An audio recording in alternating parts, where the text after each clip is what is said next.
I don't want to get on a soapbox. I think Revney needs to get behind this. I think the press needs to get behind this. This needs to happen. I talked about in my last video, I fully support saying these are the financial requirements. These are the use requirements. You have to make those requirements public. And you know what answer is not acceptable? Case by case. When I reach out to a management company and I'm listing a co-op and I say, what's your required debt to income ratio? They're like, it's case by case. What kind of pets do you accept? It's case by case. Do you allow parents buying for children? It's case by case. That's not an acceptable answer. You need to tell me what those cases are. Here's the scenarios that we do allow and here's the scenarios that we don't. So that when I'm vetting people who are coming through to potentially buy this property, that I'm making sure it's somebody that you're gonna accept into the building. There's a lot that happens in New York City before you actually get to the board interview. The board interview is the final step. And at this point, we've signed a contract. People have put down their 10% deposit. Usually at this point, the owner of the property is making arrangements to move out. They've already maybe signed a contract on a new home. And now you're giving all of the decision power to the board. They get to say yes or no to this sale.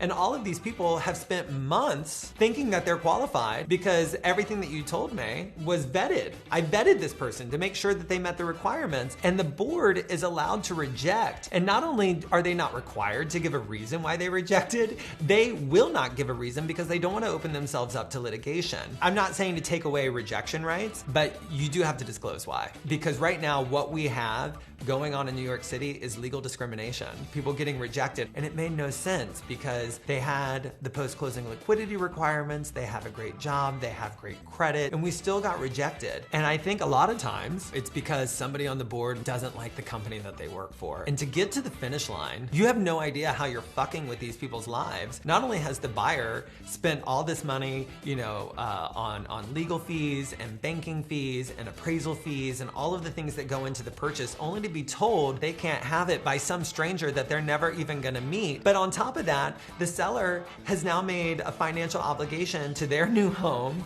and because of somebody who is not being forthcoming around their reasons, around why they're rejecting somebody, but they don't want to tell me the reason because I can't solve somebody's race. I can't solve somebody's familial situation. I can't solve where somebody works. And those are typically the reasons that people are getting rejected from co-ops. So Revney, The Real Deal, whoever, it is time to come forward and say, if you're gonna reject, you gotta tell us why. You need to tell me what your cases are so that I can properly vet people to make sure that I'm only bringing through people who can actually close and qualify for this building. You're allowed to have your regulations, you're allowed to have your rules, but you need to tell me what they are so that we stop running into these really awful, difficult situations. It's legal discrimination. It's fucked up.